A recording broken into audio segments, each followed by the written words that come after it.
బండి సంజయ్ మాట్లాడినటువంటి వారు మాట్లాడిన ప్రతి మాట రేవంత్ రెడ్డి దావోస్కి వెళ్ళి రాసి పంపించిండా అన్నట్టు అనిపిస్తుంది. లేదు రేవంత్ రెడ్డికి సంబంధించిన మీడియా పెద్దలు ఎవరైనా సీఎం ఆఫీస్లో కూర్చోనో లేకపోతే రాసిస్తే అదే మాటలు, ఇవే మాటలు గాంధీ భవన్లో కూర్చొని మాట్లాడుతున్నారు. ఇదే మాటలు రేవంత్ రెడ్డి చెంచా ఛానళ్ళు ఏమైనా ఉంటే వాళ్ళు అవే, మీడియా సంస్థలు ఏమైనా ఉంటే అవే ప్రచారం చేస్తూ ఉన్నాయి. ఇవే మాటలు రేవంత్ రెడ్డి ప్రాపగేట్ చేస్తూ ప్రచారం చేస్తున్నటువంటి సోషల్ మీడియా సంస్థలు కూడా ఇవే ప్రచారం చేస్తున్నాయి. మీరు చెప్పురు ఇద్దరు కొల్యుడైనట్ట కాదా? ఇదేం అక్రమ రాజకీయం, అక్రమ సంబంధం లేక రాజకీయ వ్యభిచారం ఇది. ఒక నేషనల్ పార్టీ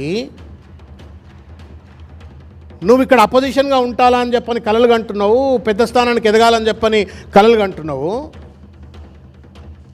కాంగ్రెస్ సంకనెక్కి రేవంత్ రెడ్డి బాజా కొట్టేటువంటి ఒక నీచమైన ఔచిత్య దిగదారుడింది సంజయ్ గారు. నువ్వు చూసినావా? సిరిసిల్ల కేంద్రంగా టెలిఫోన్ ట్యాపింగ్ అయింది, కలలు కంటున్నావు. ఏడబండుకొని కలలు కంటున్నావు,